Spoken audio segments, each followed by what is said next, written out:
நாம் எல்லாரும் கண்களை மூடி ஒரே ஒரு நிமிடம் ஆண்டோடைய முகத்தை நோக்கி பார்ப்போம். தேவாதி தேவன் நம்மோடு பேசும்படியாக இந்த பரிசுத்த ஓய்வு நாளின் காலை வேளையில் தேவனுடைய சத்தம் நம்முடைய செவிகளில் துணிக்கும்படியாக எல்லாரும் கண்களை மூடி ஒரு நிமிடம் ஆண்டவரை பார்த்து கேட்கலாம்.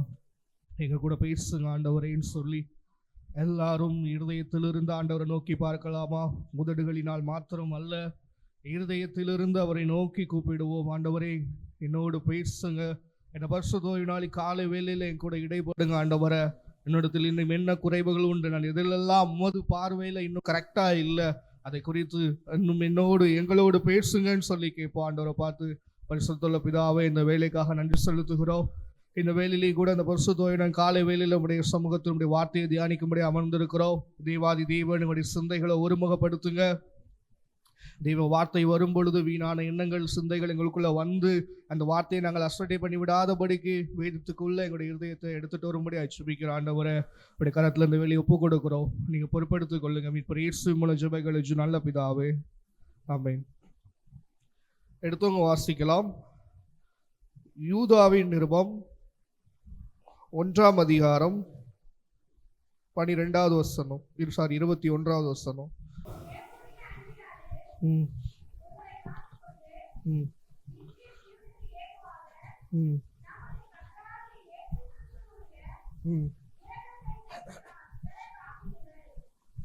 சரி, இந்த கால வேளையில யூதா எழுத நிருபம், யூதா பொதுவா ஒரே ஒரு இது நிருபம் தான் எழுதியிருக்கிறாரு, ஒரே ஒரு அதிகாரம் தான், மொத்தம் 25 வசனம் தான் எழுதியிருக்கிறாரு.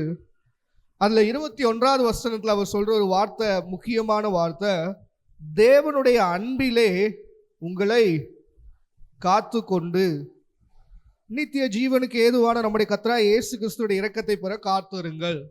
அதாவது அவருடைய நித்திய ஜீவனை பெறுவதற்கு காத்திருங்க. ஆனா எதின நம்மளை காத்து கொள்ளணுமா? தேவனுடைய அன்பு. அந்த வசனத்தை மறுபடியும் நான் வாசிக்கிறேன். தேவனுடைய அன்பிலே உங்களை காத்து கொண்டு நித்திய ஜீவனுக்கு ஏதுவாக நம்முடைய கர்த்தராகிய இயேசு கிறிஸ்துவின் இரக்கத்தை பெற காத்திருங்கள். அந்த நித்திய ஜீவனுக்கு ஏதுவான இரக்கம் என்பது பரலோகத்தை குறித்தாலும், அந்த பரலோகத்தை பெறுவதற்கு முன்பாக நான் என்னை காத்து கொள்ள வேண்டிய ஒரு அவசியம் இருக்கிறது. அது உலகத்திலிருந்து இருக்கலாம், பிசாசிலிருந்து இருக்கலாம், நிறைய காரியத்திலிருந்து என்னை காத்து கொள்ள வேண்டும். ஆனா எப்படி என்னை காத்து கொள்ள முடியும் என்று யூதா சொல்லுகிறார் என்றால், தேவனுடைய அன்பிலே காத்து கொள்ளுங்கள் சொல்லி. இன்னைக்கு நம்ம பார்க்க போகிற காரியம் தேவனுடைய அன்பு அல்லது நம்முடைய அன்பு என்கிற காரியத்தை குறித்து நமக்கு தெரிந்த விஷயமா இருந்தாலும் நம்ம இதை தியானிக்கும் பொழுது நாம் குறைவுள்ளவர்களாய் அல்லது நிறைவுள்ளவர்களாய் தேவனுக்கு முன்பாக காணப்படுகிறோமா என்று வேதத்தின் பார்வையில விளங்கும். யோசித்து பாருங்க, எல்லாரும் தேவனை நேசிக்கிறேன், தேவனுடைய அன்புக்குள்ள நான் இருக்கிறேன், அல்லது தேவன் சொன்ன மாதிரி மனுஷங்களை நேசிக்கிறேன் என்று சொன்னாலும் அநேக வேளையில நம்முடைய அன்பு வேதம் விரும்புகிற வண்ணமாய் அல்லது வேதம் எதிர்பார்க்கிற உண்மையான அன்பாய் இருக்கிறதா என்றா கொஞ்சம் யோசிக்க வேண்டியதா இருக்கிறது. நீங்க அநேக பேர் கவனிங்க, அன்பு கூறுகிறேன், அது தேவனாக இருக்கலாம் அல்லது தேவனுக்கு அடுத்தபடியாக தேவன் சொன்னது போல உன்னை போல மற்றவர்களை நேசின்னு சொன்ன அந்த வார்த்தைக்காக நான் நேசிக்கிறதாலும் கூட என்னுடைய அன்பு உண்மையான அன்பா இருக்குதா அல்லது அநேகர் இந்த உலகத்துல வைத்துட்டு இருக்கிறது போல மாய்மால அன்பாய், அதாவது நான் அன்பு செலுத்துகிறேன் என்று நினைத்து கொண்டிருக்கிற அல்லது என்னை காண்பிக்கிறேன், நான் உங்களை நேசிக்கிறேன், நான் அவங்களை நேசிக்கிறேன் என்று காண்பிக்கிறேன், ஆனா என்னுடைய அன்பு உண்மையா இருக்குதான்னு சொல்லி நம்ம தியானிக்க போற காரியத்திலிருந்து விளங்கும். அல்லேலூயா, அல்லேலூயா. ஏன்னா அவருடைய இரக்கத்தை, அந்த நித்திய ஜீவனுக்கு ஏதுவான இரக்கத்தை நான் பெற்றுக்கொள்ள வேண்டுமானால் அந்த தேவனுடைய அன்பிலே என்னை நான் காத்து கொள்ள வேண்டும் என்று யூதா எழுதியிருக்கிறார். இதற்காகத்தான் இயேசு பூமியில வாழ்ந்த நாட்கள்ல இவ்விதமாய் ஒரு வார்த்தையை சொன்னார். மத்தேயு சுவிசேஷத்துக்கு வாருங்க. இயேசு தமது வாயால் சொன்ன வார்த்தை 24ஆம் அதிகாரத்துடைய 12வது வசனத்தை வாசிச்சு பாருங்க. இவ புரியுதா? கவனிங்க, இங்க யூதா சொல்றார், தேவனுடைய அன்பிலே உங்களை காத்து கொள்ளுங்கள், ஏனென்றால் காத்து கொண்டால்தான் நித்திய ஜீவனுக்கு ஏதுவான அவருடைய இரக்கத்தை பெற முடியும், அதற்காக காத்துருங்கன்னு சொல்றாரு. அப்போ இங்க யூதா சொல்றாரு தேவனுடைய அன்பிலே உங்களை காத்துக்குங்கன்னு சொல்லி. ஆனா இயேசு இந்த பூமியில வாழும்போது ஒரு வார்த்தையை சொன்னார். கடைசி காலத்துல அவருடைய வருகைக்கு அடையாளத்துல ஒன்று, அக்கிரமம் மிகுதியாவதினால் அதாவது ஆண்டவர் கொஞ்சம் பேர் அன்பு, பாதி பேர் அன்பு, ஒரு 60% அன்பு தனிந்திருந்துன்னு சொல்லியிருந்தா கூட பரவாயில்ல. எவ்வளவு பேரா? அப்போ அதுக்கு ஆப்போசிட் பதம் என்ன? சில பேருடைய அன்பு தான் உண்மை. அதுதானே நான் சொல்றேன், புரியுதா? அக்கிரமம் மிகுதியாவதுனால அநேகருடைய அன்பு தனிந்து போகும். இன்னைக்கு இதை இவ்விதமாக புரியும்படியாக சொல்லணும்னா, நம்ம அன்புல மொத்தமா குறையிறது இல்லை. ஆனா உண்மையான தேவ அன்பு எப்படி இருக்கோ, நாம் இன்னைக்கு அன்பு செலுத்துகிறோம் என்று சில பேர் மேல காட்டுகிற அன்பு அதுக்கு ஈக்குவலா இருக்கான்னு சொல்லி பார்க்கணும். ஏன்னா தேவன் தம்முடைய ஒரே பேரான குமாரனை விசுவாசிக்கிறவன் எவனோ அவன் கெட்டு போகாமல் நித்திய ஜீவனை அடையும்படிக்கு அவரை தந்தருளி இவ்வளவா உலகத்தில். அப்போ அன்பின் வெளிப்பாடாக தேவன் தமது வாயினால் மாத்திரம் சொல்லிக் கொண்டிருக்கல, நான் அந்த பூமியை நேசிக்கிறேன், உங்களை நேசிக்கிறேன், மனிதர்களை நேசிக்கிறேன் என்று. அதனுடைய வெளிப்பாடாக தம்முடைய ஒரே பேரான குமாரனை, தனக்கென்று அல்லது தனக்கு மிகவும் பிடித்த ஒரே குமாரனையும் கூட தான் நேசித்தவர்களுக்காக விட்டு கொடுக்கிறது தான் என்னது சொல்லுங்க. இப்ப நம்முடைய அன்பை கொஞ்சம் யோசித்து பார்க்கணும். அன்பான தேவ ஜனமே, இந்த காரியத்துடைய தன்மையை அதிகமாய் புரிந்து கொள்ளுங்க. அநேக வேளையில் நம்ம நினைத்து கொண்டிருக்கிறது, நான் அவர்களை நேசிக்கிறேன், நான் அவங்கள்ட்ட அன்பு கூறுகிறேன் அப்படின்னு சொல்லி. ஆனா கடைசி கால நிலையின் பரிதாபம் என்னவென்றால், அநேகருடைய அன்பு வெறும் வாயாலத்தான் இருக்குதே ஒழிய செயல்பாட்டிலோ நம்முடைய எண்ணங்களிலோ அந்த அன்பு உண்மையாக இருக்கிறது இல்லை. அதனால தான் இயேசு சொன்னார், அக்கிரமம் மிகுதி ஆவதனால கடைசி காலத்துல கண்டிப்பாக அநேகருடைய அன்பு தணிந்துதான் போகும். அது தேவன் மீது வைத்த அன்பும் ஒன்று, மனிதர்களுக்கு மனிதர் நேசிக்கிறோம் தெரியுமா, உன்னை போல் பிறனை நேசின்னு சொன்னார் இல்ல, அந்த அன்பும் ரெண்டு அன்பையும் சேர்த்துதான் சொல்லியிருக்கிறார். இந்த காலவேளையில ஒரு நிமிடம் யோசித்து பாருங்க, என் தேவன் மேல நான் கொஞ்சம் வச்சிருக்கிறேனா, நிறைய வச்சிருக்கிறேனா, ரெண்டாவது வச்சிருக்கிற அன்பை உண்மையா வச்சிருக்கிறேனா? அல்லேலூயா. சில பேர் சில மனிதர்கிட்ட நம்ம வேடி சொல்லி விடுவோம், உங்களை எனக்கு அவ்வளோ பிடிக்கும்னு சொல்லி. உண்மையிலே மனசுல இருந்து சில பேரை பிடிக்கும்னு சொல்றோமா இல்லையான்னு சொல்லி யாருக்கு தெரியும்? கர்த்தருக்கு தெரியுமா இல்லையா? உண்மையிலே நமக்கு சில பேரை பிடிக்கும், அது வேற.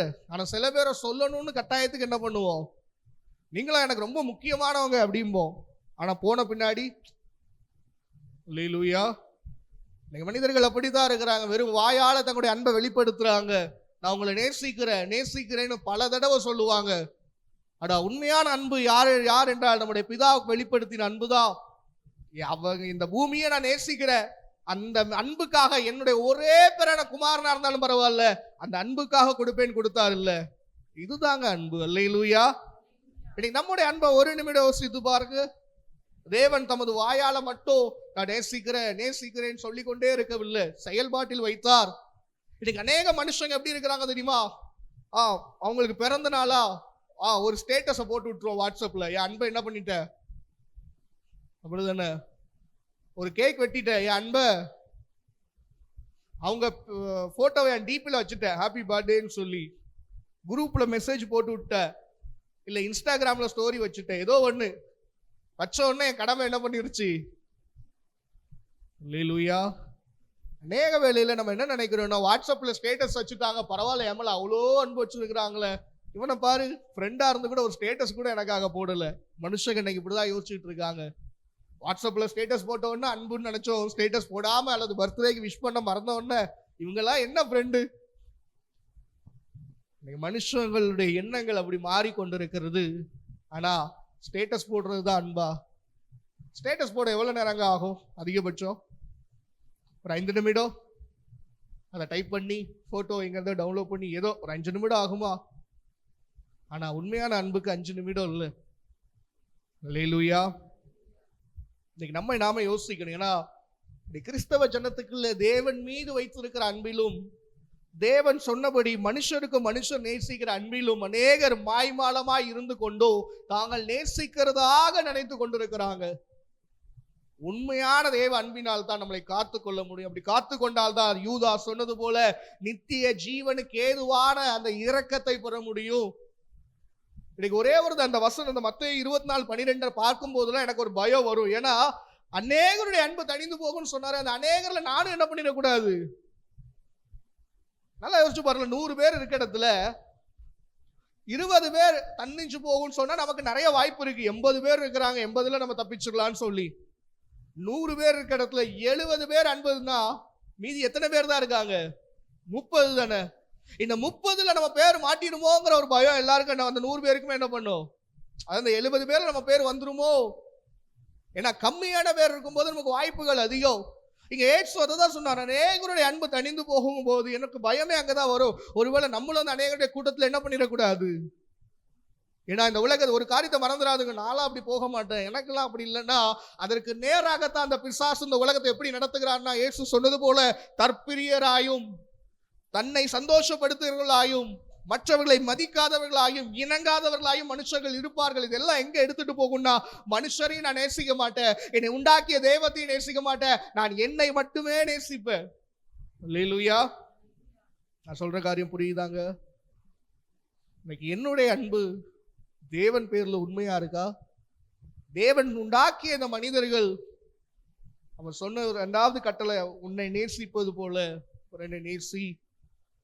எந்த அன்பு நான் நம்ம எப்படி வைத்துட்டு இருக்கிறோம்னு சொல்லி கொஞ்சம் ஆராய்ந்து பார்க்க வேண்டும். ஏன்னா கிறிஸ்தவ வாழ்க்கையின் அடிப்படையே அவர் மேல் வைத்த அன்புதான். இன்னைக்கு நீங்க யோசிச்சு பாருங்களேன், பல மிஷினரிகள் அவங்களுடைய நாடுகளை விட்டு, கோடிக்கணக்கான சொத்தை விட்டு, எத்தனையோ காரியத்தை விட்டு இந்திய தேசத்துக்கு வந்து ஒரு பைத்தியக்காரரை போல, ஒரு பிச்சைக்காரரை போல, ஒருவேளை சோற்றுக்கு வழி இல்லாம கஷ்டப்பட்டு ஊழியம் செய்ததுனால இந்த கிறிஸ்தவனுக்கு வளர்ந்து நிற்குது. இதெல்லாம் செய்யறதுக்கு அவங்களுக்கு எதுங்க காரணமா இருந்துச்சு? தேவன் மீது வைத்த அன்புங்க. அல்லேலூயா. இன்னைக்கு ஏன் நம்மளால சில நேரத்துல சில உபத்திரவத்துல தாக்கு பிடிக்க முடியல? ஏன்னா அன்பு கம்மி. நான் யோசிப்பேன் நிறைய வேலையில, எப்படி அந்த மிஷினரிகளால முடிஞ்சது? தன் சொந்த மகனையும் குடும்பத்தையும் கண்ணெதிரே பலி கொடுத்துட்டும் இயேசு மறுதளிக்க முடியாம இயேசுவின் மீது வைத்திருக்கிற அந்த அன்பு எப்படி அவங்க நிற்க முடிஞ்சது? இன்னைக்கு ஏன் என்னால நிற்க முடியல? அதுதான் என்னுடைய எப்பவுமே கேள்வி வரும். இந்த சம்பவத்தெல்லாம் வாசிக்கும் போது என் மைண்ட்ல வர கேள்வி அதுதான். இன்னைக்கு ஒரு சின்ன தலைவலிக்கும் காய்ச்சலுக்கும் தேவன் இதை செய்யல அதை செய்யலன்னு மூஞ்சு தூக்கிக்கிட்டு முறுமுறுத்துட்டு நான் அலைஞ்சுக்கிட்டு இருக்கேன். அங்க மிஷினரிகள் என்னன்னா உயிரையே கொடுத்தாலும் அவரை விட்டு விலக மாட்டேன்னு சொல்லி நின்றுட்டு இருக்கிறாங்க. அவர்களும் கிறிஸ்தவர்கள் தான், நானும் யாருதான். இதை வாசிக்கும் போது எனக்கு ஏன் மேலேயே வெக்கமா இருக்கும். நம்மளாம் எவ்வளவு இதா வாழ்ந்துட்டு இருக்கிறோம்.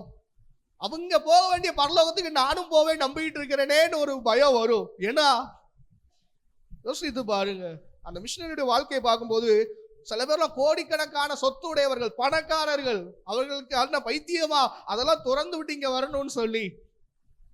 ஆனா அப்படி வந்தும் கூட யோசிச்சு பாருங்களேன், கொசு கடியில ஒரு வீடு இல்லாம உணவு சரியா இல்லாம இருந்தாங்கன்னா ஒரு நிமிடம் என்னை யோசிச்சு பாருங்களேன். யாரோ கதையை சொல்றான், நமக்கு என்ன அப்படின்னு நினைக்காதுங்க. இவர்களும் யாரத்தான் வணங்குறாங்க? இயேசுவை. நானும் யாரத்தான் வணங்குறேன்? அதே இயேசுவை. இவர்களால் அந்த அன்புல நிலைக்க முடியுது, ஆனா என்னால என்ன பண்ண முடியல? நான் சொல்ற காரியம் புரியுதா? தேவனுடைய அன்புக்கு அவ்வளவு வல்லமை இருக்கு. இந்த மிஷினரிகளால எப்படி இரத்த சாட்சியாய் தன் மரணம் போனாலும் கூட எனக்கு என் மரணத்தை விட இந்த இயேசுதான் வேணும் நிற்க முடியுதுன்னு நம்ம யோசிச்சு பார்த்தா, ஏதோ ஆண்டவர் அவங்களுக்கு ஸ்பெஷல் பவரை கொடுக்கல, கொடுத்தாரு. அல்லது சாகும்போது வழி தெரியாது அந்த பவர்லாம் இல்ல, அவர்களுக்கு வலித்திருக்கும். ஆனாலும் ஒன்றே ஒன்று, அவர் மீது வைத்திருக்கிற என்னுடைய அன்பு. இன்னைக்கு அந்த அன்பு நமக்குள்ள இருந்துச்சுன்னு வச்சுடுங்களேன், தேவன் மீது முறுமுறுப்பு நமக்கு வராது. அந்த அன்பு எனக்குள்ள உண்மையா இருக்கும்போது தேவனை நான் குறை சொல்ல மாட்டேன். அந்த அன்பு எனக்குள்ள இருக்கும்போது கர்த்தரை நான் ஒரு விஷயத்துக்காக பின்பற்ற மாட்டேன். அவர் தந்தாலும் தரட்டாலும் அவரை மட்டுமே நோக்கி கொண்டிருப்பேன். ஆனா இதை மறந்ததுனாலதான் கிறிஸ்துவ சொன்ன ஒரு சின்ன காரியத்துல கூட நிற்க முடியாம போனதுக்கு காரணம் அந்த அன்பினால் தங்களை காத்து கொள்ள முடியவில்லை. அதனால்தான் யூதா சொன்னா, தேவனை அன்பிலே உங்களை காத்து கொண்டு அப்படின்னு சொன்ன வார்த்தை.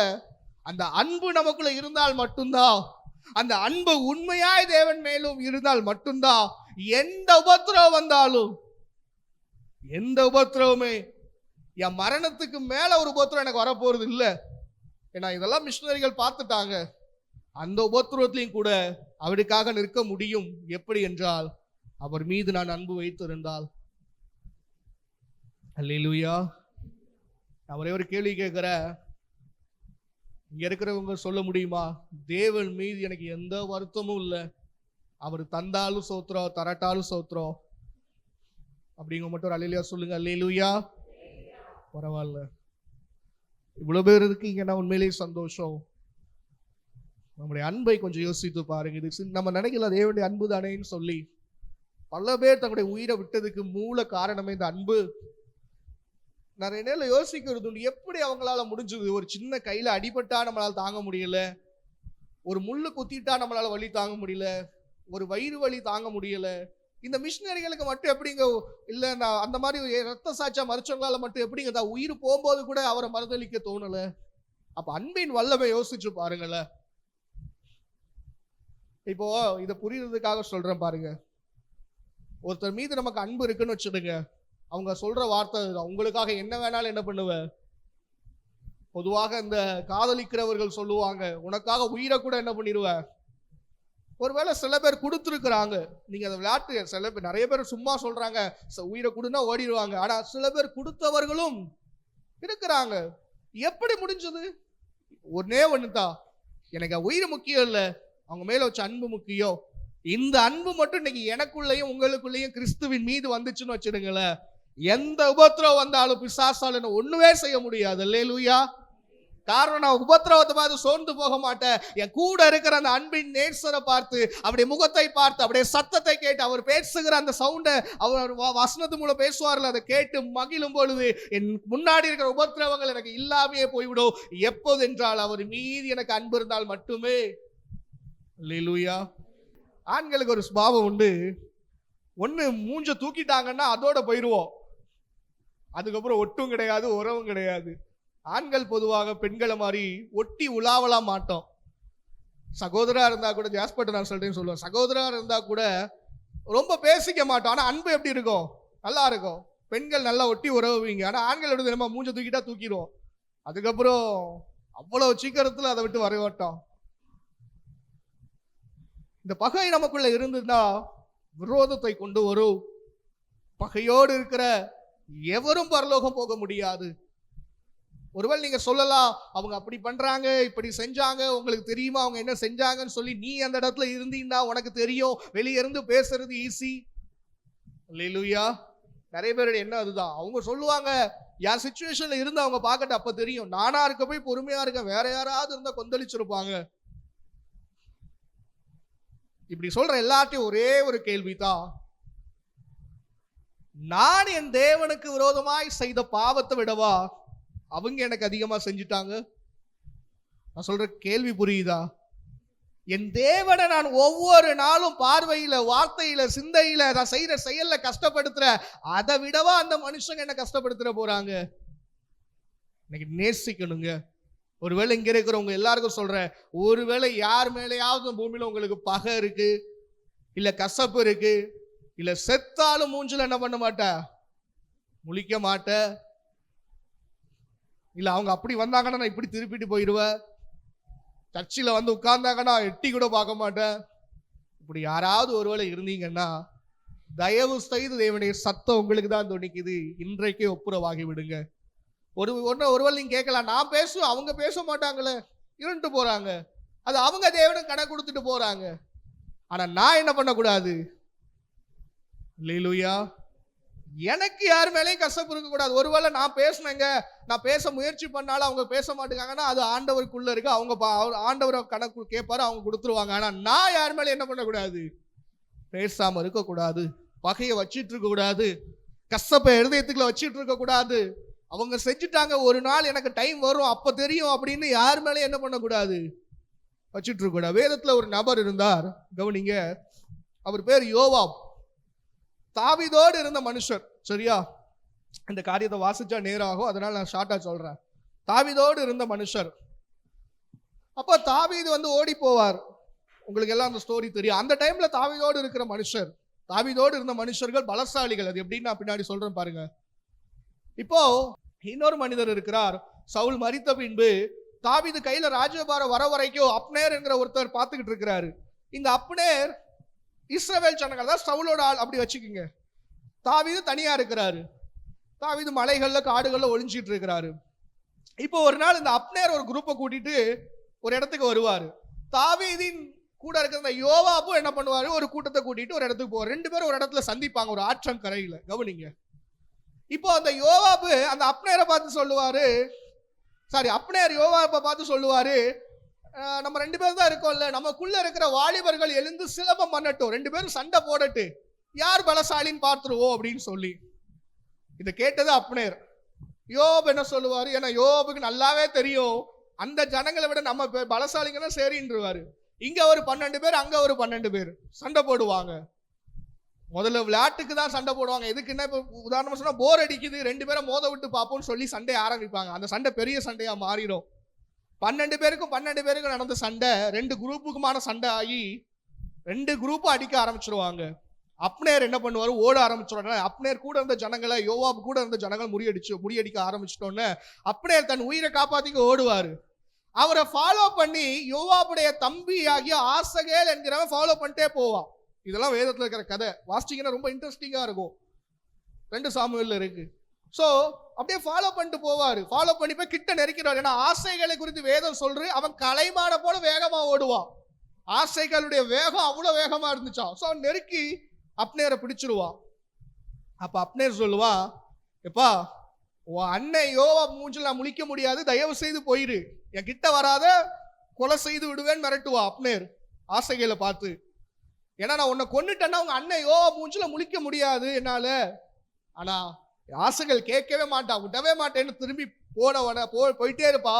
அப்னேர் அந்த ஆசைகளை தன்னுடைய ஈட்டியோட பின்பக்கத்தை வச்சு குத்துவான். நல்லா கவனிங்க, வேதத்துல அப்படி இருக்கு, பின்பக்கத்தை வச்சுதான் குத்துவான், முதுகு வழியா வெளியே வந்துடும். அப்போ யோசிச்சு பாருங்க, அந்த காலத்துல எவ்வளவு பலசாலிகளா இருந்திருக்கிறாங்கன்னு. ஆசைகள் மறித்து விடுவார். இப்போ இந்த சண்டை முடிஞ்சிடும், இந்த சண்டை போயிட்டே இருக்கும். அப்ப அப்னேர் சொல்லுவாரு, எவ்வளவு நாள் தான் சண்டை போடுவோம், சண்டையை ஸ்டாப் பண்ணுவோன்னு யோவாப் ஸ்டாப் பண்ணுவார். நல்லா கவனிங்க, யோவாப் கூட வந்த கூட்டத்துல மொத்த சண்டையில மறிச்சவங்க எத்தனை பேர் தெரியுமா? 20 பேர். ஆனா இந்த அப்னேர் கூட வந்த சண்டையில மறித்தவங்க எத்தனை பேர் தெரியுமா? 300 பேர். இது ஏன் சொல்றேன் தெரியுமா? அப்ப நீங்க கணக்க வச்சு பாத்தீங்கன்னா 20 பேர் 300 பேர் என்ன பண்ணிருக்கிறாங்க, தோக்கடிச்சிருங்க. அப்ப கிட்டத்தட்ட ஒரு ஆள் 15 பேரை கொண்டு இருக்கிறான். அப்ப ரியலான ஹீரோ யாருதான்? அப்ப தாவீது கூட இருந்தவங்க எவ்வளவு பலசாலி பாருங்க. 20 பேர் 300 பேரை கொண்டு இருக்கிறான். அது வேற கதை, விட்டுருங்க. இப்ப இது யோவாபுக்கு மனசுல இருந்துகிட்டே இருக்கும், என் தம்பியை கொன்னுட்டா, இந்த அப்னேர் என் தம்பியை ஆசைகளை கொன்னுட்டான்னு சொல்லி யோவாபுடைய இருதயத்துல வச்சுக்கிட்டே இருப்பான். ஒரு நாள் வரும், இந்த அப்னேர் தாவீதை மீட் பண்ணிட்டு, இஸ்ரவேலின் சகல ராஜபாரத்தையும் உங்களுக்கு உங்க பக்கத்துல நான் திருப்பிட்டு வாரேன், எல்லார்ட்டையும் பேசி உங்க பக்கம் கூட்டிட்டு வாரேன் தாவீதுகிட்ட பேசி திரும்பி போயிருப்பான். அந்த டைம்ல யோவாப் இருக்க மாட்டான். யோவாப் வீட்டுக்கு வந்தோன்னு சொல்லிடுவாங்க, அப்னேர் தாவீதை பார்த்தாரு, தாவீது அவரை ஈஸியா வீட்டுக்கு விட்டுட்டாருன்னு யோவாப் என்ன பண்ணுவான்னா, ரகசியமா அப்னேரை தாவீது உன்னை கூட்டு வர சொன்னாருப்பான்னு சொல்லி கொஞ்சம் பேரை அனுப்பி அந்த அப்னேரை கூட்டிட்டு ஒரு இடத்துல வச்சு கொலை செய்து விடுவான். கவனிங்க, தம்பியை கொன்னா திரும்பி அவன் அது கொன்னுட்டான். ஆனா தாவீது என்ன பண்ணுவாரு, யோவாபை ஒண்ணுமே பண்ண மாட்டாரு. ஆனா மரிக்கும் போது சாலமோன்ட்ட ஒரு வார்த்தை சொல்லுவாரு, நீ இந்த யோவாபை என்ன பண்ணாத, விட்டுறாத. ஏன்னா தாவீது மரிக்கும் போது சாலமோன்ட்ட நிறைய விஷயம் சொல்லிட்டு தான் மரிப்பார். அதுல ஒரு விஷயம் என்ன சொல்லுவாருன்னா, இந்த யோவாபை சும்மா விட்டுறாத, ஏன்னா 2 பேரை கொன்னுட்டான், நீதிமான்கள் 2 பேரை அவன் பழி வாங்கியிருக்கான்னு சொல்லி சாலமோனுக்கு கட்டளை கொடுத்துட்டு தாவீது மறித்துருவார். சாலமோன் ராஜ்யபாரத்துக்கு வந்த வேலையை என்ன பண்ணுவான்னா, அவன் கூப்பிடுவான், தாண்ட இருக்கிற பெனாயான்னு சொல்லி ஒரு அதிபதியை தளபதியை கூட்டு சொல்லுவா, அந்த யோவாப் எங்க இருக்கிறான்னு பார்த்து அவன் உயிரை எடுத்துரும்பா. இவனும் அதே மாதிரி போய் அவனை கொன்று விடுவா. இது அந்த சம்பவம். நல்லா கவனிங்க, இந்த சம்பவத்துல நல்லா பாத்தீங்கன்னா, தம்பியை கொன்னுட்டாங்கிற அந்த காரியத்தை மறக்க முடியாததுனால பழிக்கு பழி வாங்கினான் யோவாப். ஆனா கடைசியில அவனால நிம்மதியா வாழ முடியல. அவனுக்குள்ள ஒவ்வொரு நாள் பயம் இருந்தது, எப்போ தாவீது தன்னை எதுவும் பண்ணிடுவானோன்னு சொல்லி ஒரு சின்ன பயமும் இருந்துச்சு. சாலமோன் அரசான வந்துட்டான்னு யோவாப் ஓடி போய் ஒளிஞ்சிருவான். ஏன்னா யோவாவுக்கு நல்லா தெரியும், சாலமோன் வந்துட்டான்னா தாவீது கண்டிப்பா சொல்லியிருப்பான், நம்ம உயிரை எடுத்துருவாங்கன்னு சொல்லி. அன்பான தேவ ஜனமே, இந்த சம்பவத்தை எதுக்காக பார்த்தோம்னா, தம்பியை கொன்னாங்கிற ஒரு பகை மனதுக்குள்ள இருந்ததுனால, அதை மன்னிக்க முடியாம உயிரை எடுத்ததுனால கடைசி என்ன நடந்துச்சுன்னா, அவனும் அதற்கு பலியானா. எனக்கு நம்முடைய இருதயத்துல இதே போல பகையை வைத்துட்டு அவங்க செஞ்ச காரியம் ஈஸி இல்லை பிரதர், சொல்றதுக்கு ஈஸியா இருக்கும், அதெல்லாம் மறக்க முடியாது, மன்னிக்க முடியாத பாவம், அதெல்லாம் யாரா இருந்தாலும் மன்னிக்க மாட்டாங்கன்னா, மன்னிக்க முடியாத பாவம் செஞ்ச என்னையும் உங்களையே தான் இயேசு இன்றைக்கு மன்னித்து இருக்கிறாருங்க. அல்லேலூயா, அல்லேலூயா. ஒருவேளை நீங்க சொல்லலாம், எனக்கு புரியுது, ஆனா மன்னிக்கணும்னு நினைச்சா என்னால முடியல, நானும் நினைக்கிறேன் அவங்ககிட்ட பேசணும்னு, நான் அவங்க பண்ணதை நினைச்ச உடனே என்னால அவங்கள பேச முடியல, மன்னிக்க முடியல அப்படின்னா, ஒரு பக்தன் விதமாக ஒரு பாடல் பாடினாரு. சத்துருக்கள் கூட்டமாய் சண்டைக்கு வருகையில், சத்துருக்கள் கூட்டமாய் சண்டைக்கு வருகையில், சிலுவையின் சிநேகத்தை தரிசித்தே சேருவே, சிலுவையின் சிநேகத்தை தரிசித்தே சேருவே, க்ரூசின் மேல் காண்கின்ற தாரிவர், க்ரூசின் மேல் காண்கின்ற தாரிவர், பிராணநாதன் என் பேர்க்காய் சாகின்றார், பிராணநாதன் என் பேர்க்காய் சாகின்றார். அந்த பாடலுடைய வரிகளை பாருங்களேன். எப்பவும் நான் பாட்டு படிச்சா அதோட வரிகளை தான் முதல்ல பார்ப்பேன். சத்துருக்கள் கூட்டமாய் சண்டைக்கு வரும்போது என்னால மன்னிக்க முடியாது, ஆனா சிலுவையின் சிநேகத்தை நான் பார்க்கும் பொழுது என்னால மன்னிக்க முடியும். அல்லேலூயா, அல்லேலூயா. அதனால தான் சொன்னாரு, இந்த அன்பினாலே உங்களை காத்துக்கொள்ளுங்கன்னு சொல்லி. ஒருவேளை நான் உண்மையாய் ஒருத்தங்களை நேசிக்கிறேன்னா அவங்க மேல எனக்கு எந்த பகையும் இருக்கக்கூடாது. ஒருவேளை உண்மையாய் நானே ஒரு மனிதரை நேசிக்கிறேன், அது கணவனா இருக்கலாம், மனைவியா இருக்கலாம், பெற்றவங்களா இருக்கலாம், எதிர்த்த வீடு பக்கத்து வீடு, யாரை நேசித்தாலும் சரி, அவங்க மீது ஒரு கசப்பு இருதயத்தில் வச்சுட்டு உங்களை நேசிக்கிறேன் அப்படின்னு நம்ம சொன்னாலும் சரி, ஹாப்பி பர்த்டேன்னு வாட்ஸ்அப்ல ஸ்டேட்டஸ் வச்சாலும் சரி, உங்க மேல அவ்வளோ அன்பு இருக்குன்னு மெசேஜ் அனுப்பினாலும் சரி, அவங்க மேல ஒரு கசப்பு எனக்குள்ள இருக்குன்னா என்னுடைய அன்பு உண்மையா இல்லை. அல்லேலூயா. இன்னைக்கு நம்ம அநேக கிறிஸ்தவர் செய்யற தவறு இதுதான். சொல்லிடுவாங்க உங்களை நேசிக்கிறேன்னு, நான் உங்க மேல ஒரு கசப்பு உள்ள இருந்துட்டே இருக்கும். அதுக்கு என்ன பண்ணுங்கன்னா, பெட்டர் நீங்க உங்களை நேசிக்கிறேன்னு சொல்ல வேண்டாம், நேரா அவங்ககிட்ட போய் பேசுங்க. நீங்க பண்ண இந்த ஒரு காரியம் எனக்கு இன்னும் கஷ்டமா இருக்கு, என்னால மறக்க முடியலன்னு சொல்லி, இருந்தாலும் உங்களை மன்னிக்கிறேன்னு சொல்லி, அதுக்கு மேல முடியலையா முழங்கால் படியிடுங்க, அந்த சிலுவையின் சிநேகத்தை நோக்கி பாருங்க, அவருடைய அன்பு உங்களை நிரப்போ, ஆட்டோமேட்டிக்கா மன்னிக்க முடியும். அல்லேலூயா. அப்போ ஒரு மனுஷரை நான் உண்மையாய் நேசிக்கிறேன் என்றால் என்னுடைய அன்பு மாய்மாலையா இல்லைன்னா அவங்க மேல எனக்கு கசப்போ பகையோ இருக்காது. ரெண்டாவது ஒரு காரியத்தை வாசிங்களா, அதே நீதிமொழிகள் 15வது அதிகாரத்துடைய 1வது வசனத்தை வாசிங்க. உக்கிரத்தை மாற்றும், கடும் சொற்களோ கோபத்தை எழுப்பும். போதும். இங்க வசனம் சொல்றது, மெதுவான பிரதியுத்தரோ உக்கிரத்தை மாற்றும், கடும் சொற்களோ கோபத்தை எழுப்போம். இன்னைக்கு அநேகர் தங்களுடைய அன்புல செய்கிற தவறு அல்லது என்ன பிரச்சனைன்னா, பயன்படுத்துகிற வார்த்தைகள் கடுமையான வார்த்தைகள். இப்ப ஒரு உதாரணத்துக்கு சொல்லணும்னா, இப்போ ஆனந்தனா இருக்கிறாங்க, நான் ஆனந்தனா அந்த வேலையை எனக்கு செய்வீங்களான்னு கேட்கறது ஒரு முறை, ஆனந்தனா செய்யணும் அப்படின்னு நான் சொல்றது ஒரு முறை. இப்ப எதை அவங்க விரும்புவாங்க? மெதுவா சொல்லணும், எல்லாரும் அது அன்பா சொல்லணும், எல்லாருடைய எதிர்பார்ப்பு அதுதான். வேதம் சொல்லுகிறது, மெதுவான பிரதியுத்தரோ உக்கிரத்தை மாற்றோ. ஒருத்தங்க நம்ம மேல கோபமா இருந்தா கூட நம்ம பேசுகிற அந்த பணிவான வார்த்தைகள், தாழ்மையான வார்த்தைகள் அவனுடைய கோபத்தை மாற்றும். ஆனா அதே நான் கடும் சொற்களை யூஸ் பண்ணேன்னு வச்சுக்கிடுங்க, கோபத்தை கூட கொஞ்சம் என்ன பண்ணி விட்டுரும், எழுப்பி விட்டுரும். இது கூட இன்னொரு வசனத்தை வாசிங்கல்ல, எபேசியர் 6:9 வாசிச்சு பாருங்க, அங்க என்ன சொல்றாங்க பாருங்க.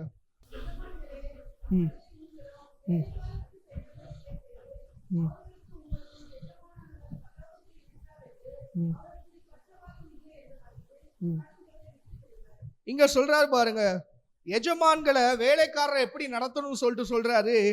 உங்களுக்கு ஒரு எஜமான் இருக்காரு. நீ ஒருவேளை நீங்க இந்த உலகத்துக்கே பெரிய அதிபதியா இருந்தாலும் கூட, உங்களுக்கு கீழே 1000 பேர் வேலை செஞ்சாலும் உங்களுக்கு மேல யார் இருக்கா? கர்த்தர் இருக்கிறாரு.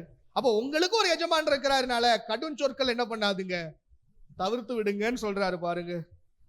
இன்னைக்கு நிறைய பேர்ல நம்ம கடும் சொற்கள் என்றால் கடுமையா பேசுறது மட்டும் அல்ல, மற்றவர்களை காயப்படுத்தும் போது பேசுறது தான். இந்த காரியம் ஒருவேளை இதெல்லாம் ஒரு விஷயமா அப்படின்னு யோசிச்சீங்கன்னா, இன்னைக்கு அநேக வேளையில நம்முடைய நாவினால் மற்றவர்களை காயப்படுத்துகிறோம் என்பது நமக்கு புரிகிறது இல்லை.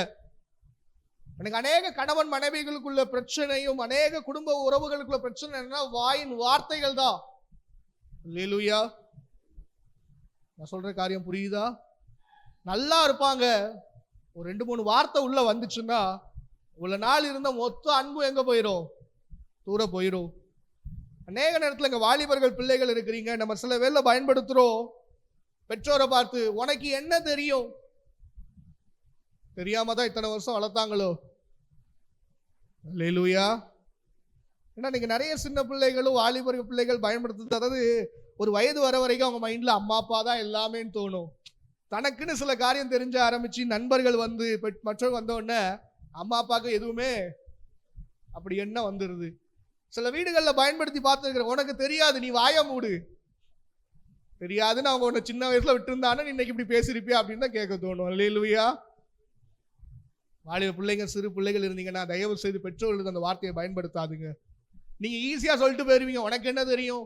அவங்க மனது காயப்பட்டது உங்களுக்கு தெரியாது. ஏன்னா பெற்றோர் தான் பிள்ளை அத்தனை வருஷம் வளர்த்து தான் பிள்ளை ஒரு நாள் தன்னை பார்த்து உனக்கு ஒண்ணுமே தெரியாதுன்னு சொன்னா அந்த பெற்றோருடைய இருதயம் சந்தோஷமா இருக்குன்னு நினைக்கிறீங்களா? கடினமான வார்த்தைகளை தயவு செய்து பயன்படுத்தாதுங்க.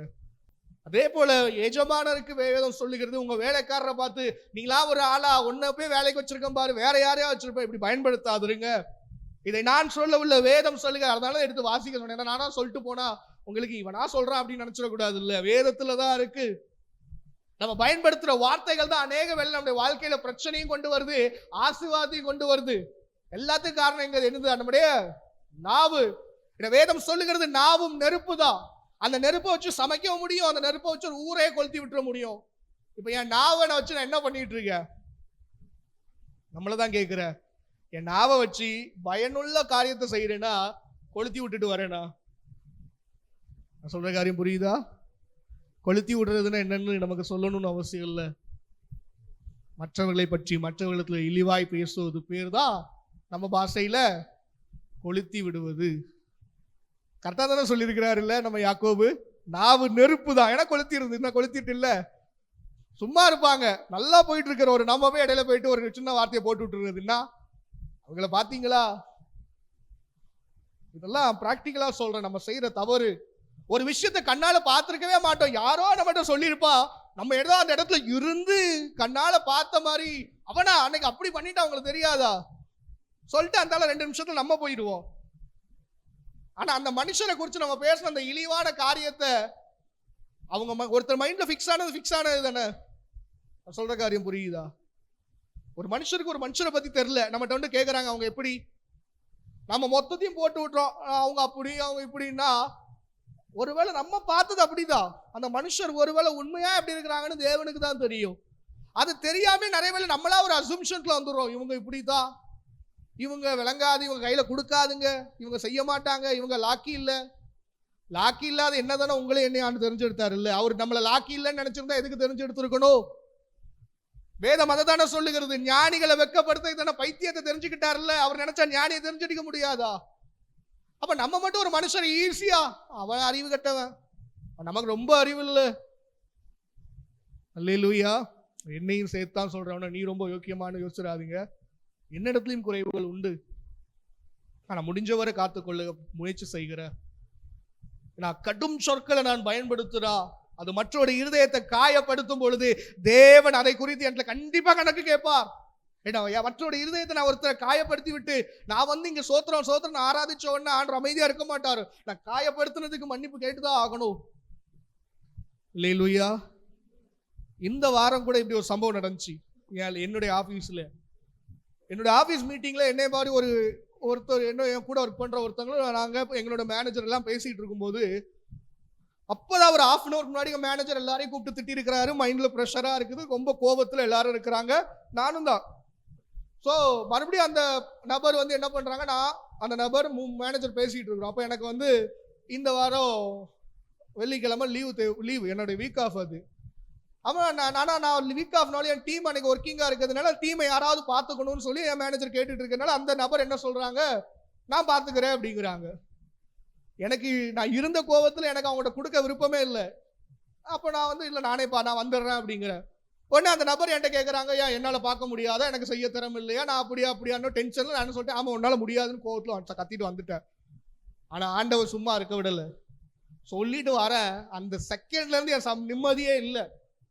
வீட்டுக்கு வந்து வண்டியை விட்டு வேளை அவங்களுக்கு தான் ஃபோன் பண்ணேன், தயவு செய்து என்னை மன்னிச்சிருங்க, தெரியாமல் நான் என்ன பண்ணிட்டேன், உங்களால் பண்ணிக்க முடியாது, உங்களுக்கு செய்ய தெரியாதுன்னு பேசிட்டேன் அப்படின்னு. இல்லை நான் ஒன்றும் நினச்சிக்கல, நீங்கள் நினைக்கல, ஆனால் என்னால் என்ன பண்ண முடியல. ஏன்னா எந்த ஒரு நபரும் இழிவா பேசினதை கேட்டுட்டு ஆண்டவர் சும்மா இருக்க மாட்டாரு. அவங்க செய்ய முடியல என்ற, ஆனால் அவங்களுக்கு செய்ய முடியாதுன்னு சொல்லி எனக்கு உரிமை ஆண்டவர் கொடுக்கல. அப்போ நான் மன்னிப்பு கேட்டேன். அவங்க அது பரவாயில்ல, அதெல்லாம் ஒன்று நினச்சிக்கலன்னாங்க. அதுக்கப்புறம் தான் எனக்கு நிம்மதியே என்ன பண்ணிச்சு. அல்லேலூயா. இதை நான் சொல்லியிருக்க மாட்டேன், என்னோட லைஃப் சம்பவத்தை சொல்லணும்னு அவசியம் இல்லை. அப்பந்தான் சில பேருக்கு புரியும், இதே மாதிரி தான் நம்மளும் அன்னைக்கு பேசிட்டு வந்தோம், இதே மாதிரி தான் நம்மளும் அன்னைக்கு சொன்னோம். இதற்காகத்தான் இதை சொல்றது. நிறைய பேர்ல நம்ம ஈஸியா பேசி விடுகிறோம். ஏன்னா கடவுள் நமக்கு நாவுக்கு லிமிட் வைக்கல. இப்போ நம்ம மொபைல்லாம் நீ டேட்டா யூஸ் பண்ணா ஒரு நாளைக்கு 1 GB 2 GB லிமிட் வச்சிருக்கிறாரு. லிமிட் இருக்கு. நம்ம கடவுள் நமக்கு நாக்குக்கு லிமிட் கொடுக்கல. கொடுத்திருந்தா அதுக்குள்ள பேசியிருக்கலாம். அன்லிமிட்டட் தானே, எப்பனாலும் என்ன பண்ணிக்கலாம். அல்லேலூயா.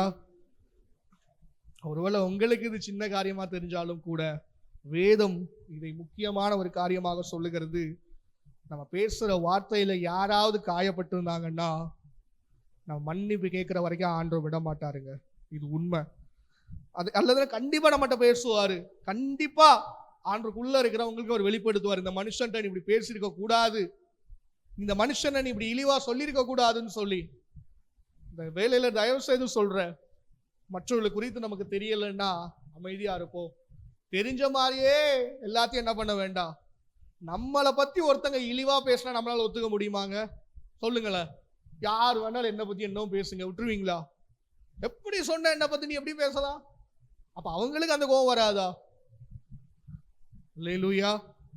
ஒரு வசனத்தை வாசிச்சீங்கல்ல, இயேசு எப்படி பேசியிருக்கிறாருன்னு பாருங்க. யோவான் எழுதின சுவிசேஷம் 19:10 வசனத்தை வாசிச்சு பாருங்கல்ல.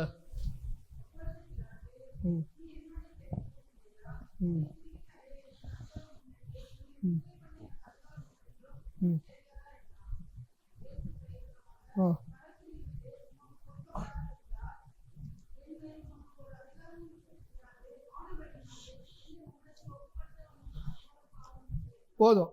இங்க 2 வார்த்தை நீங்க கவனிச்சீங்கன்னா, இயேசு பேசுற விதத்தையும் பிலாத்து பேசுற விதத்தையும் கவனிச்சு பாருங்க. தமிழ் பைபிள்ல அழகா டிரான்ஸ்லேட் பண்ணியிருக்காங்க. இயேசு சொல்றாரு பாருங்க, அந்த பிலாத்து கேட்கிறா, நீ என்னோட பேசுகிறது இல்லையா? நீ. ஆனா இயேசு ஒரு வார்த்தை பயன்படுத்தா பாருங்க, பிலாத்துட்ட, பரத்திலிருந்து உமக்கு கொடுக்கப்படாதா என் மேல் உமக்கு ஒரு அதிகாரம் இல்லை. உனக்குன்னா சொன்னாரு. அப்ப இயேசுடைய வார்த்தை கவனிச்சீங்களா? பிலாத்து நீர் அப்படிங்கல, நீ அப்படிங்கிற இயேசுவை பார்த்து. அது யாரை பயன்படுத்துற வார்த்தை? நம்மளை விட கனத்துல குறைஞ்சவங்க, நம்மளை விட வயதுல குறைஞ்சவங்க, இவங்களை தான் நம்ம நீன்னு சொல்லுவோம். பெரியவங்களை நீம்பீங்களா? பிலாத்து யூஸ் பண்றான் இயேசுவை பார்த்து, நீ அப்படிங்கிறான். இயேசு திருப்பி நீ அப்படிங்கல, உனக்குன்னு சொல்லல, உமக்கு. அல்லேலூயா. இயேசு சிலுவையில் அடிக்கப்படுற அந்த நிலைமையிலையும் கூட எவ்வளவு தெளிவா கரெக்டா பேசுறாரு பாருங்க. இயேசு இதே மாதிரி நிறைய போது வாசிக்க முடியும். யோவான் 8:11 வாசிச்சாலும் அங்கேயும் ஒரு காரியம் இருக்கு. அதே வாசிச்சுங்களேன். யோவான் 8:11 ஒரு காரியத்தை ஆண்டவர் சொல்றாரு பாருங்க.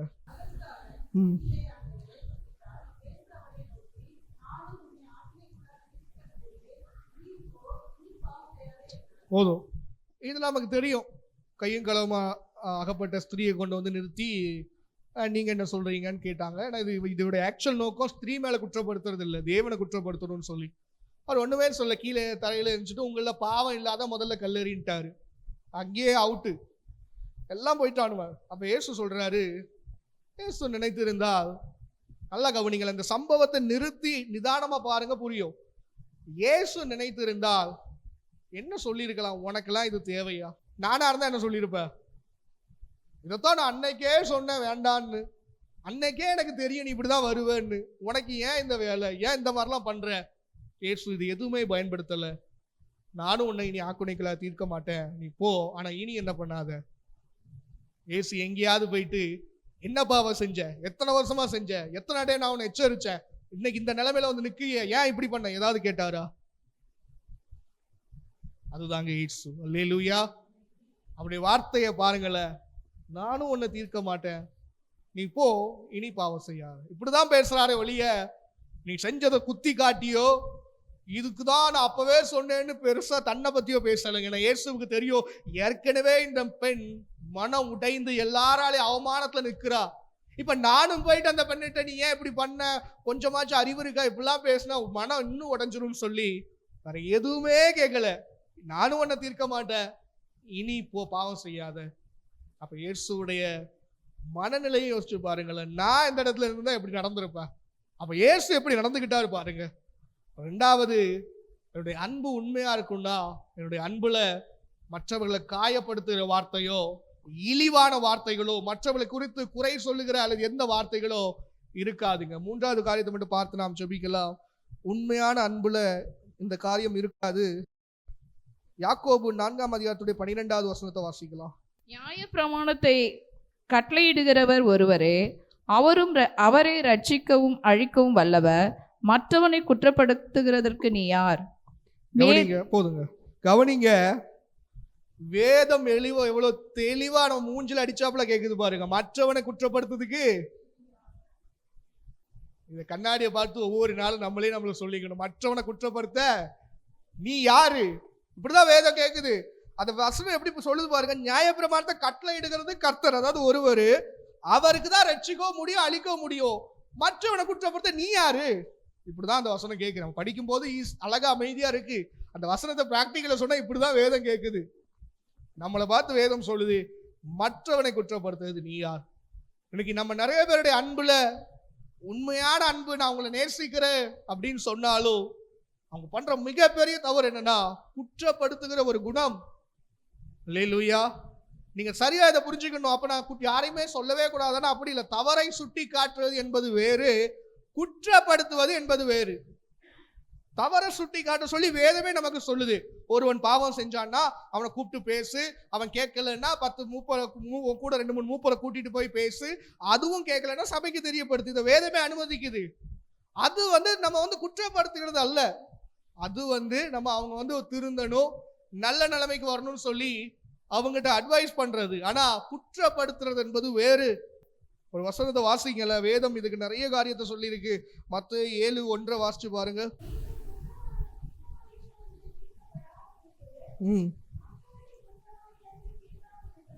3வது வசனம்.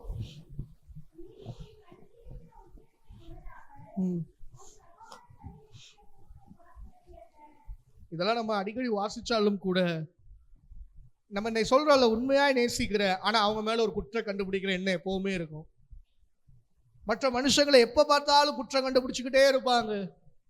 தவற சுட்டி காட்டுங்க, தப்பே இல்லைங்க, ஆனா சுட்டி காட்ட வேண்டிய விதம்னு ஒண்ணு இருக்கு. வேதம் சங்கீதம் 13 வாசிச்சு பாருங்களேன். அதுல நம்ம அடிக்கடி வாசிச்ச ஒரு வசனம், ஆனா இதை நம்ம வாசிச்சோமா, நம்ம கவனிச்சோமான்னு தெரியல. சங்கீதம் 15:3 பாருங்க.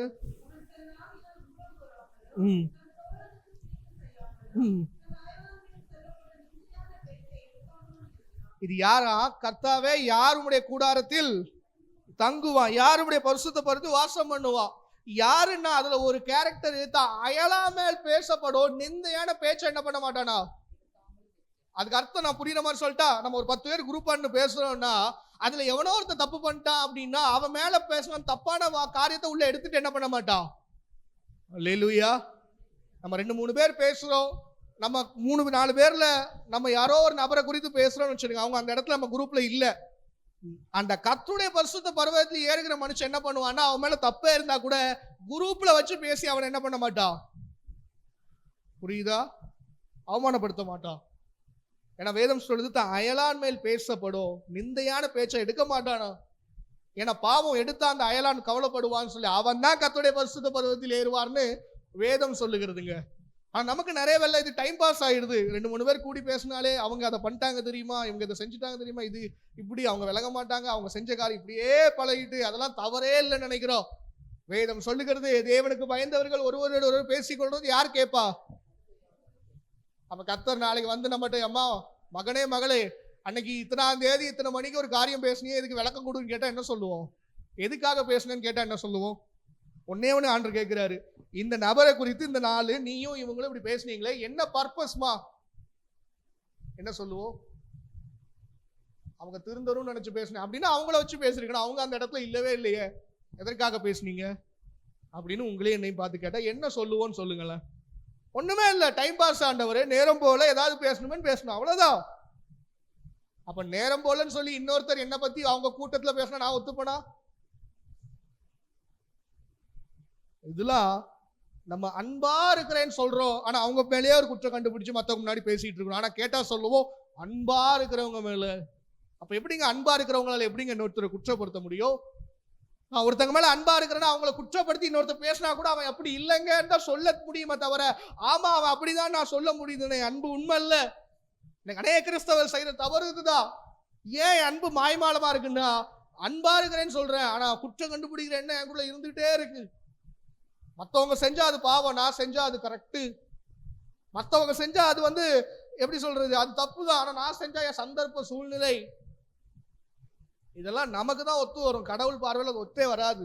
கடவுளுக்கு எல்லாருமே எப்படிதான் சமம் தான். ஒருத்த அவன் செஞ்ச தப்புனா நான் செஞ்சாலும் தப்பு தாங்க. சொல்ற காரியம் புரியுதா? புரியுதுன்னு சொல்றவங்க மட்டும் அல்லேலூயா சொல்லுங்க. அல்லேலூயா. நம்மகிட்ட தவறு இருக்குல்ல, என் அன்பு கொஞ்சம் குறைவா தானே இருக்கு. நான் உண்மையா நேசிக்கிறேன்னு ஒரு நபரை குறித்து சொன்னேன், ஆனா அவங்கள பத்தியும் நான் பின்னாடி பேசிட்டேனே. நான் நேசிக்கிறேன்னு அவங்ககிட்ட போய் சொன்னேன், வாட்ஸ்அப்ல அனுப்பினா விட்டேன் மெசேஜ், ஆனா அவங்கள பத்தியே நான் கடினமா அவங்ககிட்ட வார்த்தையை பேசிட்டு இருக்கேனே. அப்ப என் அன்பு எப்படி உண்மையா இருக்க முடியும்? இதெல்லாம் என் இயேசு எனக்கு செஞ்சாரா? அவர் என் மேல அன்பு வச்சிருக்காரு, என்னைக்குமே அவர் என்கிட்ட ஹார்ஷா பேச மாட்டேக்காரு. நான் பாவம் செஞ்சா கூட பாவின்னு கூப்பிடாம மகனேன்னு தானே அவர் கூப்பிடுறாரு. ஏன் கூப்பிடணும் பாவி கூப்பிடலாம? அதுதாங்க இயேசு, அதுதான் அன்பு. அந்த அன்பு எனக்குள்ள இருக்குதுன்னா நானும் அவரை போலதான் என்ன பண்ணுவேன், இருப்பேன். மற்றவங்க தவறு செஞ்சா கூட நான் கண்டாமக்காம போக மாட்டேன். அப்படி இல்லை, அவங்கள கூப்பிட்டு தனியா கூப்பிட்டு, அம்மா இது வேதத்தின்படி தப்பு, உன்னுடைய லைஃபுக்கு இது நல்லது இல்லை, இப்படிதான் சொல்லுவேனே தவிர 10 பேருக்கு முன்னாடி போயிட்டு அவன் இப்படி பண்ணிட்டாங்க அப்படி சொல்றேன்னா அன்பு மாய்மாலோ. அப்படி சொன்னீங்கன்னா அவங்க முன்னாடி மறுபடியும் போய் நின்று அவங்ககிட்ட நல்லா இருக்கிறீங்களான்னு கேட்காதுங்க. கேட்டீங்கன்னா அது மாய்மாலோ. ஏன்னா அவங்க பின்னாடி தப்பா பேசிட்டு அவங்ககிட்டே போய் நல்லா இருக்கிறீங்களான்னு கேட்டா அல்லேலூயா. இதெல்லாம் நம்ம ஜாலியா தெரியலன்ட்டு போயிடுவோம். அங்க ஒருத்தர் நோட் பண்ணிட்டே இருக்காரு, மாய்மாலமா பண்ணிட்டு இருக்கா, இரு வரேன் அப்படின்னு. ஒரு வசனத்தை வாசித்து நாம் ஜெபிக்கலாம். நான் முதலே சொன்னேன், இந்த அன்பு இதெல்லாம் மாறணும்னா ஒன்னே ஒண்ணுதான் முடியும். ரோமர் 5:5 மட்டும் வாசிங்க. மேலும் நமக்கு அருளப்பட்ட பரிசுத்த ஆவியினாலே தேவ அன்பு நம்முடைய இருதயங்களில் ஊற்றப்பட்டிருக்கிறபடியால் அந்த நம்பிக்கை நம்மை வெட்கப்படுத்தாது. சரி, நமக்கு அருளப்பட்ட பரிசுத்த ஆவியினாலே தேவ அன்பு. நல்லா கவனிங்க, பரிசுத்தாவியை நான் பெற்றிருக்கிறேன் பிரதர், என்னோட அபிஷேகம் எனக்கு இருக்குன்னு சொல்ற ஒவ்வொருத்தருடைய இருதயத்திலையும் சாதாரண அன்பு அல்ல, அவருடைய அன்பு ஊற்றப்பட்டிருக்கு. அந்த வார்த்தை கவனிக்கணும், அன்பு ஊற்றப்படல, தேவ அன்பு. தேவன் நம்ம எப்படி நேசிச்சாரோ அதே அன்பு என் இருதயத்துல என்ன பண்ணிருக்கா, ஊற்றப்பட்டிருக்கு. அந்த அன்பு எனக்குள்ள இருந்துச்சுன்னா என்கிட்ட மாய்மாலமான அன்பு இருக்காது. இதை இப்படியும் சொல்லலாம், நான் மாய்மாலமான அன்போடு நிறைய எனக்குள்ள ஊற்றப்பட்ட ஆவி என்ன ஆவின்னு கொஞ்சம் யோசிக்கணும். ஏன்னா பரிசுத்தாவி ஒருத்தன் பெற்றிருக்கிறான், அவனுடைய இருதயத்துல என்ன அன்பு தான் ஊற்றப்பட்டிருக்கோம், மாய்மாலமான அன்பு இல்ல. தேவன் இந்த பூமியின் மீது எப்படி ஒரு அன்பு வைத்து தம்முடைய சொந்த குமாரனை கொடுத்தாரு பாத்தீங்களா, அந்த அன்பு தேவனுடைய பரிசுத்தாவி பெற்ற ஒவ்வொருத்தருடைய இருதயத்திலே ஊற்றப்பட்டிருக்கும் வேதம் சொல்லுகிறது. மூணாவது நம்ம பார்த்தோம்ல, குற்றப்படுத்துகிற குணம். இந்த 3 காரியமும் ஒருத்தங்கிட்ட இருக்குன்னா என்னுடைய அன்புல குறைவு இருக்குன்னு அர்த்தம். ஏன்னா தேவன் என்று அன்புல இதெல்லாம் கிடையாது. நம்ம நிறைய காரியங்களை பிராக்டிக்கலாகவும் பார்த்தோம், வேதத்தின் அடிப்படையில் பார்த்தோம். ஒன்றே ஒன்று தான், அவருடைய அன்பு முக்கியம். ஏன்னா யூதா நம்ம வருஷம் வாசிச்சோம்ல, அந்த வசனத்தை மட்டும் வாசிக்கலாமா, நாம் ஜெபிக்கலாம். யூதாவில் 21 உங்களை காத்துக்கொண்டு நித்திய ஜீவனுக்கு ஏதுவாக நம்முடைய கர்த்தராகிய இயேசு கிறிஸ்துனுடைய இரக்கத்தை பெற காத்திருங்கள். முதலே வார்த்தையில அந்த இப்ப நம்ம இவ்வளவு நேரம் பார்த்தோம் தெரியுமா, தேவனுடைய அன்பு எப்படி இருக்கு, நம்முடைய அன்பு இருக்கு எப்படி இருக்குன்னு. இந்த தேவனுடைய அன்பில என்ன நான் காத்து கொண்டுட்டா நித்திய ஜீவனுக்கு ஏதுவான அந்த இரக்கத்தை ஒரு நாள் நான் பெற்றுக்கொள்வேன். அதாவது இந்த அன்புல என்ன நான் பார்த்துக்கிட்டேன்னா அவருடைய நித்திய ஜீவனை நான் பெற்றுக்கொள்ள முடியும். அல்லேலூயா. இவ்வளவு நேரம் ஆண்டுடைய வார்த்தையை நம்ம கேட்டு நாம ஏதோ பேசினாங்க கேட்டோன்ட்டு இல்லாதபடிக்கு என்னிடத்துல ஏதோ குறைவு இருக்கா, இப்ப இவ்வளவு நேரம் தியானித்ததுல நான் எதுலயோ தவறா இருக்கேனா, அப்படி ஒருவேளை உங்களுக்குள்ள உணர்த்தப்பட்டுச்சுன்னா நம்ம ஆண்டோட்ட ஒரு நிமிடம் அறிக்கையிட்டு நாம் ஆண்டோட்ட ஒப்புரவாகலாம். ஒரு நிமிடம் கண்களை மூடி ஜெபிப்போம்.